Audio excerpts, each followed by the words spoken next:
I am really excited to see all of these teachers using OneNote.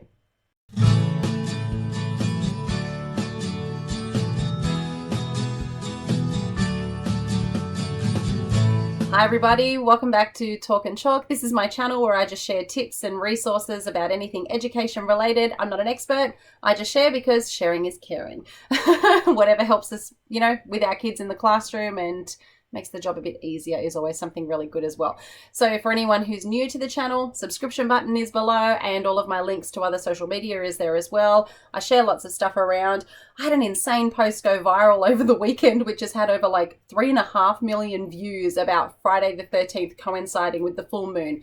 For all of the science nuts out there, yes, the full moon was actually 1 day later. Big whoop. It still looked beautiful in the bright night sky and teachers love to have a laugh.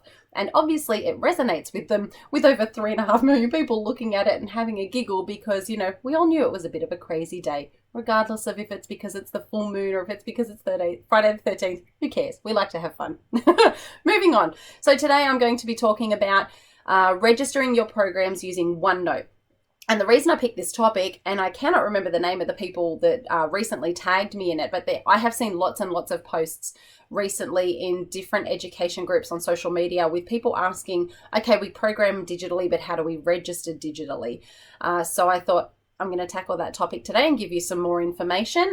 Keep in mind, if you have any information that's different to what I say, please share it with me. I'm always happy to learn. If I say anything wrong, if you're from a governing body and I've said something wrong, please let me know. I'm a lifelong learner. I always like to learn.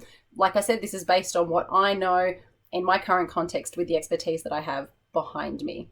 So what I did was I sat down and I just screen recorded a bunch of stuff to share with you guys, hoping that it's helpful. So I'm going to flip to that and then I'll tie up at the end. So here's what I recorded.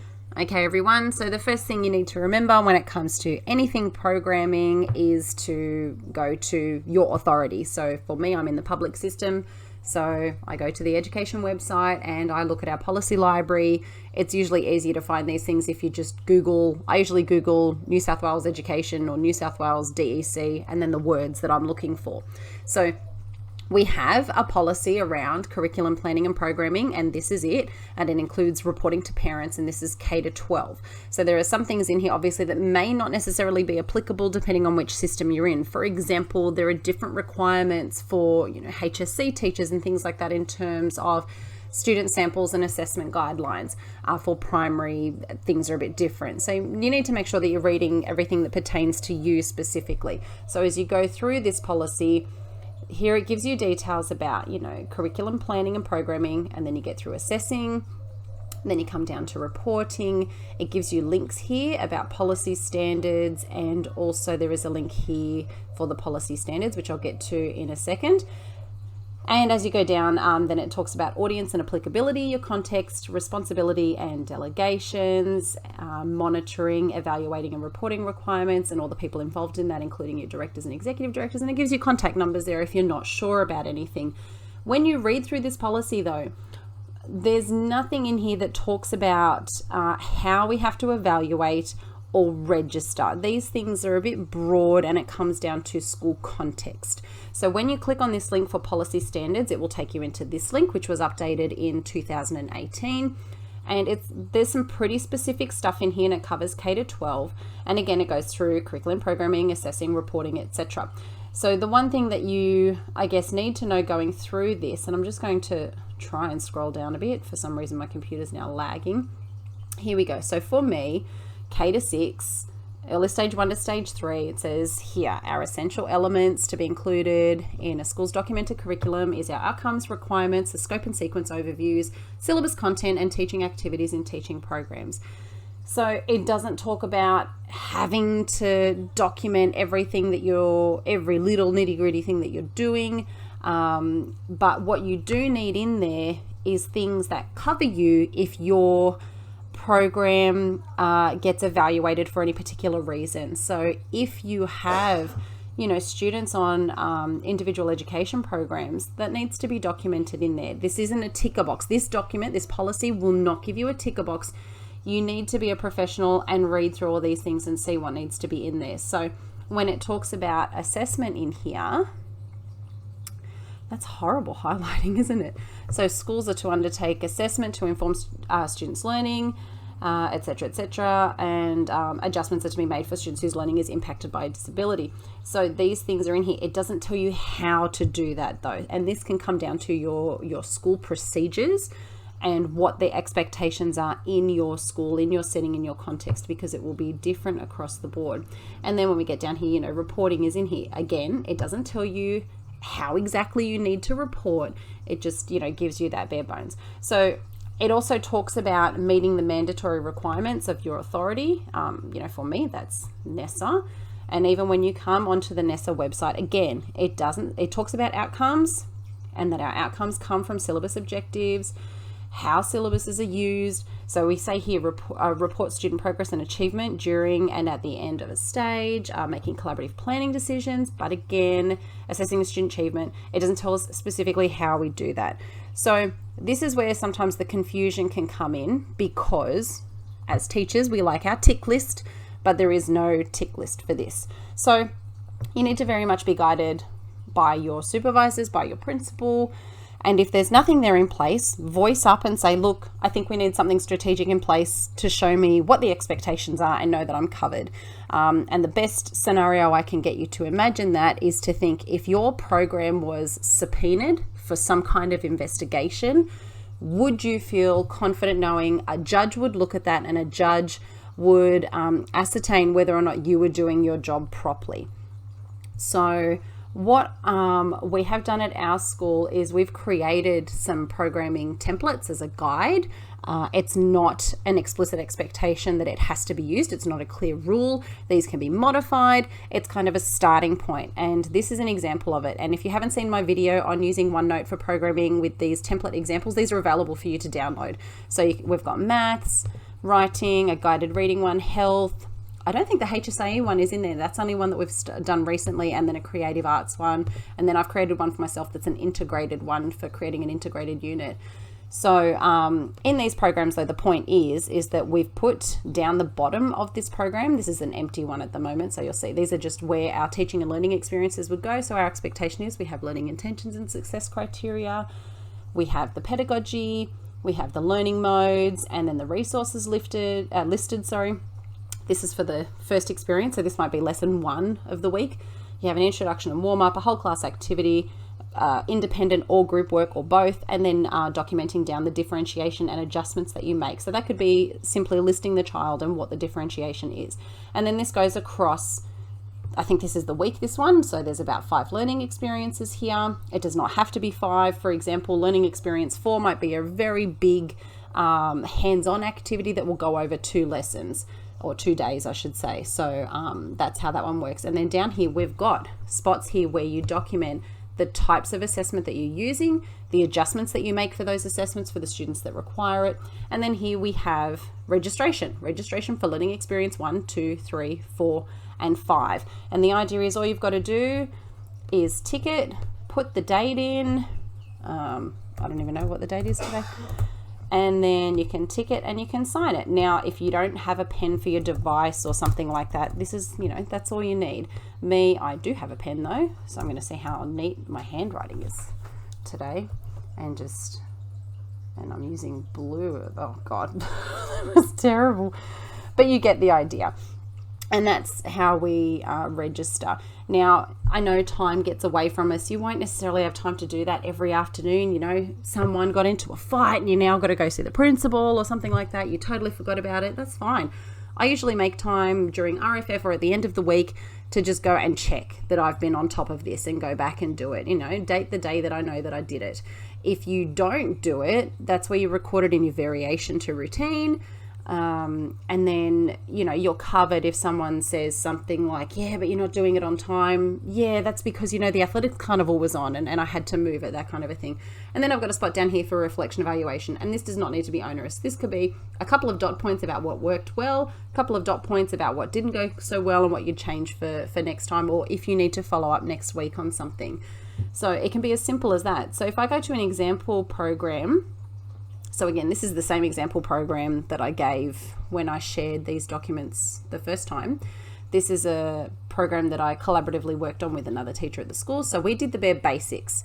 So there are some spots that are purposely left empty because we wanted the classroom teachers to fill in based on their class. So obviously I'm not going to put down differentiation and adjustments for every single class teacher or a class of students that, you know, I may not know if I'm the teacher next door and it's the beginning of the year or whatever. That's for the teacher to do. What I have designed is, you know, the bare bones of the program, and the teacher should be able to pick it up and run with it based on their class. But again, you get down the bottom and there's a section there for the registration. Now, the other way that you could do it is just easily signing off each day here. So I could come here and go, you know, like this. I'll just put the date in, put my initials, taught, easy, done. And this is good in case, I always use the scenario. What happens if you're in a car accident, you break your leg, you're off for 6 weeks? Someone else needs to be able to pick it up and know where you got up to and run with it. And this is the easiest way to be able to do that. You know, at most you'll be a couple of days behind and the kids will go, no, we already did this. You know, this is not a hard one to do. And if you're in a context where you feel like you're being made to do too much, I would encourage you to have that conversation and say, look, you know, the documentation doesn't say we have to do this. Is there a reason we're doing this amount? You know, could we look at streamlining this so it's not, you know, excessive workload? And, you know, if you're finding that you're really not getting anywhere, I would recommend talking to Federation because that's what they're there for. So moving on from that, the other way that you can make sure that you're documenting what you need, sticking to our requirements, and that you have evidence that you are doing what you need to do, I highly recommend keeping student samples in here as well. And I don't just mean photocopies sitting somewhere else. I mean making digital evidence of what you've got. So in here, I've got a copy of a student sample. I've taken this student's name away and just put my own initials in there. I got this from a student who does working class notebook. This is a writing task that was in there. Obviously, it's easier for me when they're doing it digitally. I just go into the folder, click copy, paste, and put it in here, and then I can work with it. So stick with me though. I'm going to talk about other examples that are not digital and show you as well. The reason I love these things though is because I can go in and then highlight what I need to. So let's say, for example, my learning intentions for the day was based on, I'm looking at punctuation, but I'm thinking, no, she's pretty good at punctuation. Okay, let's go with maybe the structure that we've followed on here. So I want to look at her language that she's used at the beginning here. So, you know, I've been really trying to teach the class to not use firstly, secondly, thirdly.